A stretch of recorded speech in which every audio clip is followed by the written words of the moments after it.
പതിവില്ലാതെ രാത്രിയിൽ അടുക്കളയിൽ ഭയങ്കര ഒച്ച അനക്കം കേട്ട് ഞാൻ ചെന്ന് നോക്കിയപ്പോൾ ഉമ്മച്ചി നല്ല കപ്പ കൊത്തി അരിഞ്ഞുകൊണ്ടിരിക്കുക കേട്ടോ. പച്ചക്കപ്പ കണ്ടു കഴിഞ്ഞാൽ അതിനകത്തൊരു പീസ് എടുത്ത് കഴിച്ചില്ലെങ്കിൽ ഒരു സുഖം ഉണ്ടാവില്ല. എന്നെ കണ്ട പാടെ പാത്തു ഓടി വരിക, അത് എപ്പോഴും ഉള്ളതാട്ടോ. എന്നെ എവിടെ വെച്ച് കണ്ടാലും അങ്ങനെ ഓടി വരും. ഇക്കാക്കയുടെ വീട്ടിൽ നിന്ന് കുറച്ച് ചെടി കൊണ്ടുവന്ന് വെച്ചിട്ടുണ്ടായിരുന്നു കേട്ടോ. ഞാൻ അത് വെള്ളത്തിൽ ഇട്ട് വെച്ചു. പിന്നെ ഒരു 2 ദിവസം കഴിയുമ്പോഴത്തേക്കിനും ഒന്ന് നടാമെന്ന് കരുതിയിട്ട്.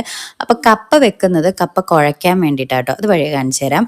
അതിന് മുമ്പ് ഇക്കാക്കാൻ്റെ വീട്ടിൽ നിന്ന് ചെടിയുടെ ഒപ്പം റുമാമ്പഴവും കൊണ്ടുവന്നിട്ടുണ്ടായിരുന്നു. അതിങ്ങനെ ന്യൂസ് പേപ്പറിലാക്കി അരിയിൽ വെച്ചാൽ അത് പഴുത്തോളൂ എന്ന് പറഞ്ഞു. അപ്പോഴത്തേക്കിനും ഉമ്മ എല്ലാം സെറ്റ് ചെയ്തുകൊണ്ടിരിക്കട്ടെ. ഈ കപ്പ ഉമ്മ വെച്ചാലേ ശരിയുള്ളൂ. ആ സമയത്ത് ഞാൻ മീൻകറിയൊക്കെ വെച്ചു. അപ്പം ഞങ്ങൾ രണ്ടും കൂടെ 50-50 ആയിട്ട് ജോലി ചെയ്തു.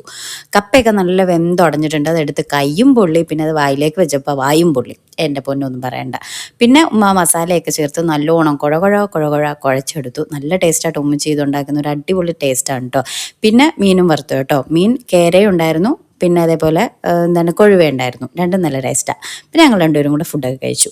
അപ്പോൾ അത്രയേ ഉള്ളൂ. വീഡിയോ ഇഷ്ടമായാൽ സബ്സ്ക്രൈബ് ചെയ്യാൻ മറക്കല്ലേ. ബൈ.